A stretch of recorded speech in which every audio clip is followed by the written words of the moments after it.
Hey, how's everybody today? Back to the grind, huh? So there were some questions in regards on the depression video about um, like addiction and so forth. What happens in the brain when you're taking different drugs, especially serotonin drugs, is yes, they prevent the breakdown of serotonin. So it's not like there are some medicines that actually give you serotonin or help produce serotonin, but basically what we believe is that people under stressful conditions chew up or break down their serotonin too quickly. What's interesting is that over time, and some of this is exactly um, we're not sure what causes it, but I can tell you that over time, the body, it's kind of like you're messaging to your body that you need to increase your serotonin levels. So, in other words, the reason we say 9 months or so to successfully get off of the medication is because that for some reason the body kind of figures it out. So the body over time adapts to the new levels based on the medication, and then what we find is as you wean off the medication or stop the medication, the levels stay up. And how do we know that? Well, in studies they probably measured it, but clinically what we see is that you don't feel like you did before. Yes, some people stay on medication, but that's a choice.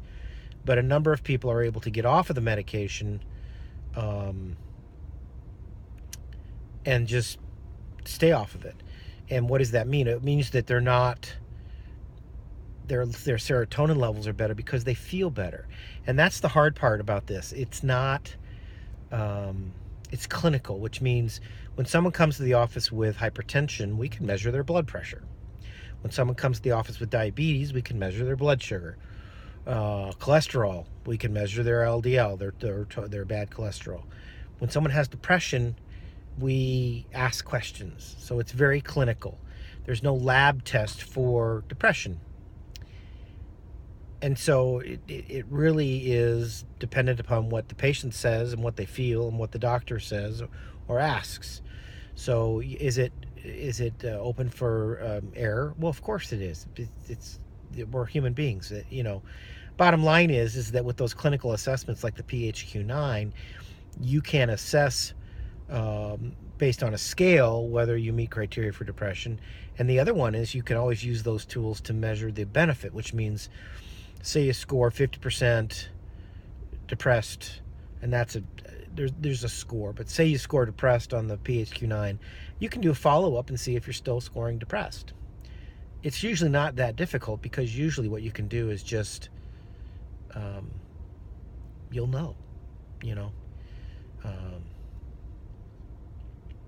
So bottom line is, as far as is there addiction, they're not listed as addicting because people are able to get off of them, and somehow the body achieves equilibrium. And I think this is an important lesson for lots of things. How can someone live with a blood sugar so normal's what, and fasting is less than 100? How can someone live at 200 or 300 or 400 every day? And people do, because the body achieves equilibrium. How could someone have a blood pressure of 200 over 100 and seemingly be okay? Because the body achieves equilibrium. How can someone drink a bottle of vodka a day and theoretically function at what some people might call baseline, and they're chronically like a blood alcohol of 0.200 or 200, and remember the legal limit's 0.08, because their body achieves equilibrium. So the body will do whatever it can to get to equilibrium. And the problem with depression is your body is not in equilibrium, and it feels that way. You feel that way. You're tired, you're sad, you're withdrawn, you have no energy, you have no drive, you have no want to do things that are fun. And so achieving equilibrium with the serotonin drug, and they're called serotonin uptake inhibitors. And once you achieve equilibrium, the body likes to stay there, and it's amazing how it stays there on its own without the medication. So I think the important thing to realize is that, at least in all the literature that I know of, that the drugs in the serotonin class, serotonin uptake inhibitors, are not addictive.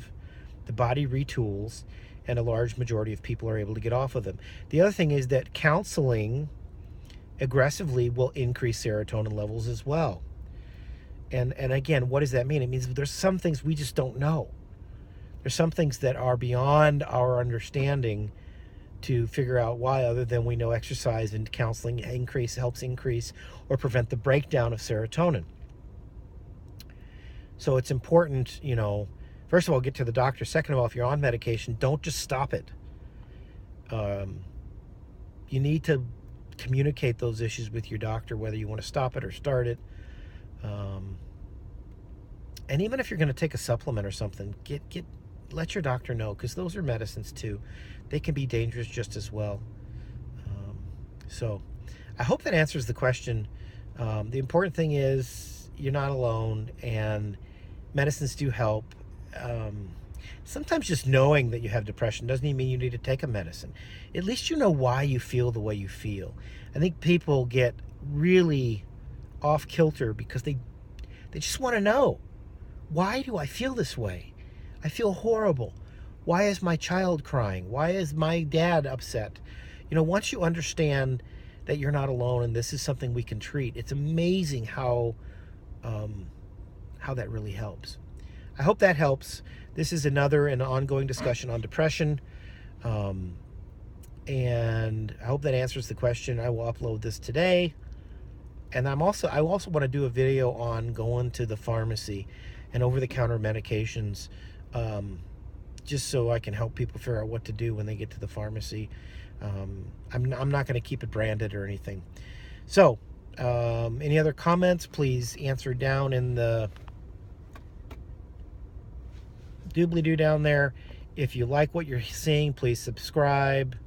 I can do lots of other things. I thought I could do some cooking videos on how to cook healthy, although you can see my double chin. I'm struggling with that, but it doesn't mean I can't cook healthy.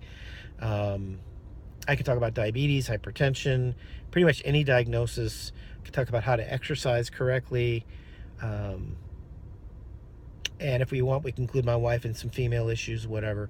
But let me know in the comment section or on Facebook, and we'll see you later. Bye-bye.